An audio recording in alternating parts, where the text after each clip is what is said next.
Savol. Assalomu alaykum. Diyarimizdagi nurg'un to'qi qushxonalarida to'qini bo'g'izlab bo'lgandan keyinla qaynoq suvga besib, andin yongdaydigan, andin ichini tozalaydigan odat bor. To'qini bu xil usulda tozalash to'qining halolligiga ta'sir yetkazamdi? Javob. Va alaykum assalom va rahmatullohi va barakatuh. Barliq hamd sanolar Janobi Allohga bo'lsin. Durud va salomlar payg'ambarimizga, u zotning oila tavobatlariga, ashablariga va u zotga toki qiyomatgacha agashganlarga bo'lsin.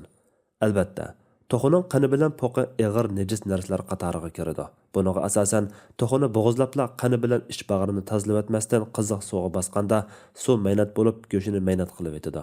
Agar to'qi besilgan suv qaynayotgan suv bo'lsa, to'qi maynat suvda pishirilgan bo'lib, uni pokizlash mumkin bo'lmaydi. Agar to'qi besilgan suv qaynayotgan suv bo'lmay, qiziq suv bo'lsa, u suvda to'qi pishib qolmaydigan bo'lsa, maynat suvga besilgandan keyin to'qi maynat bo'lib ketadi. Suvdan chiqargandan keyin uni pokiz suv bilan yuvasa, pokizlanib yeyishga bo'ladi. Shundaqdimi, bunday go'shtlarning sog'lomlikqa ziyonli bo'lish ehtimoli bor. Maynat suvda maynat bo'lib keyin tozlangan go'shtni yeyishni inson tabiati ko'tarmaydi. Shunga bunday go'shtni yeyish makruh bo'ladi.